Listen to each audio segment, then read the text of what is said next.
So this is just a review of what we've learned. So if you already know this, you don't need to watch this. You can go ahead. Okay. If you don't, though, we're going to be working through all 5 of the legal moves: flip it, zero it, move it, isolate it, and sort it. And then we'll work through a couple of the special things, and we're going to name how many solutions we have at the end. So we're going to try to hit everything you've learned in the past 2 to 3 weeks. Here we go. So first of all, we need to write out our expression. So on my left side here, on the top, I have, I should have done that before I did everything. Lesson 1, when making a video, always make sure everything is prepared. Okay, our first one is x squared, and then it looks like we have plus x, and then, I don't want that, there you go, x plus 3. Let's fix this too. I said, lesson 1, when prepping to make a video for students or your peers, prep things. Okay, on the bottom, that's what that negative parentheses mean. So when you see things to build today, remember it. Negative parentheses means the bottom. Okay. On the bottom, I have an x squared. There you go. Wondering, Miss Knock, why don't you edit your videos? I'm too lazy to. Okay, 2y. And then it looks like I have a negative 1. Boom, that is my whole parenthesis. Let's see if I can give myself a little bit more room. There you go. Awesome. Okay, for my right expression, a lot easier. I have 2y on top minus, looks like minus 4, minus parenthesis. I have a minus y plus 1.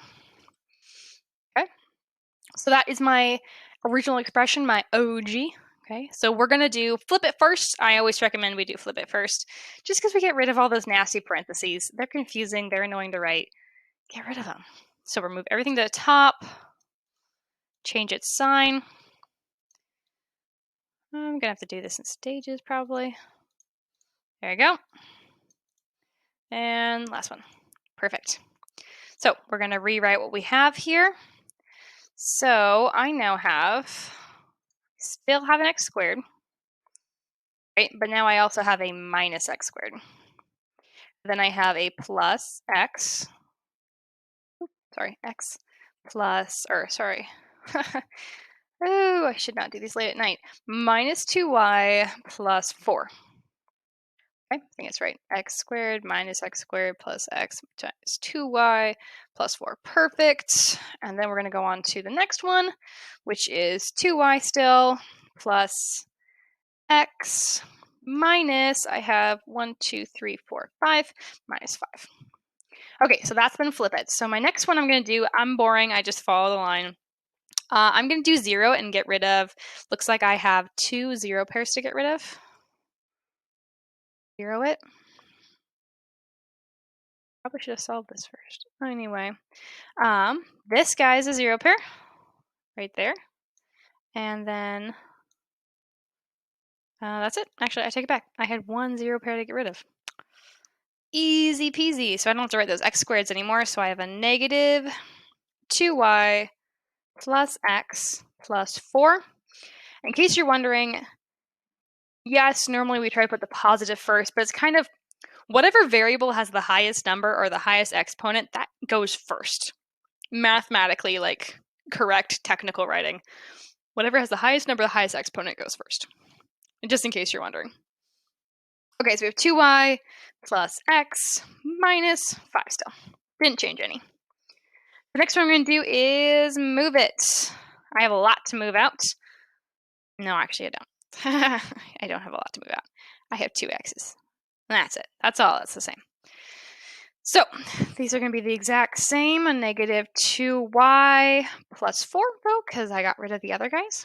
Plus 2y minus 5. Oh, I did something horribly wrong. It'll be a good thing to talk about, actually. Never mind. We're going to leave it in. Okay.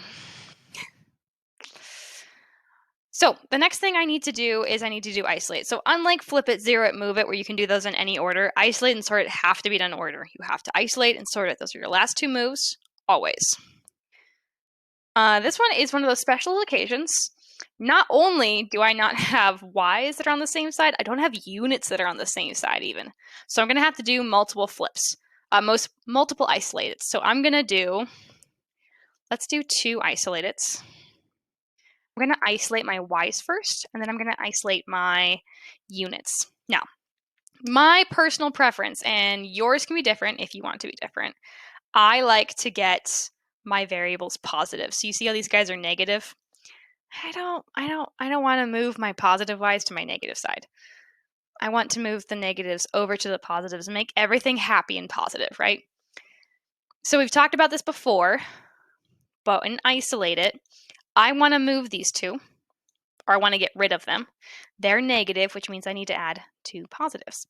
Now I refer to this kind of as moving them because when I add 2 positive here, I also have to add 2 positives here. So it's kind of like they move to the other side but change signs, which is very similar to the positive and the negative side.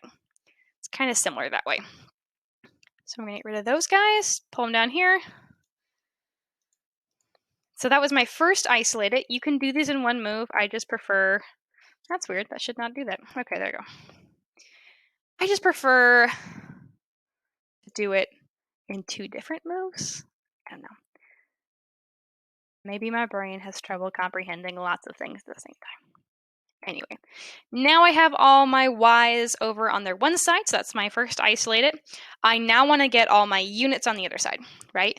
So I have 5 negative units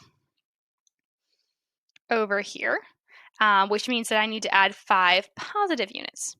Now, if you figured out how to do this and you figured out the shortcut already, then you feel free to do that. If you don't know the shortcut would be, these are all going to become 0 pairs, right?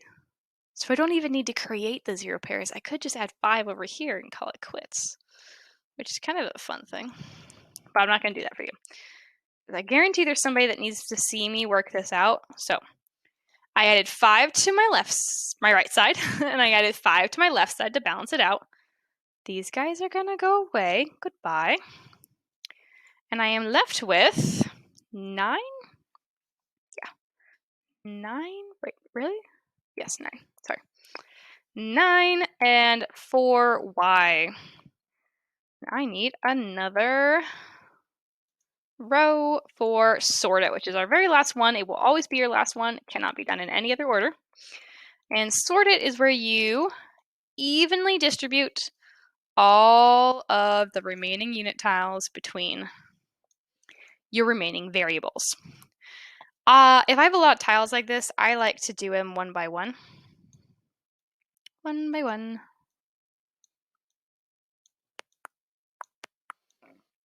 Okay. So it looks like I have 2 units per each variable tile. Now, I left that 1 unit in there even though it was a mistake that I made. But it's an important talking point because the reason we want to move you over to algebra is for 2 reasons. What if I had a problem where I have 100 units? And that happens sometimes. Sometimes even you have like thousands of units. You wouldn't want to put 1,000 units out on this board. That would be ridiculous, right? So we'd like to teach you algebra so that you can just do that math without having to drag out 1,000 units. The second reason we would like you to move to algebra is what if you run into decimals?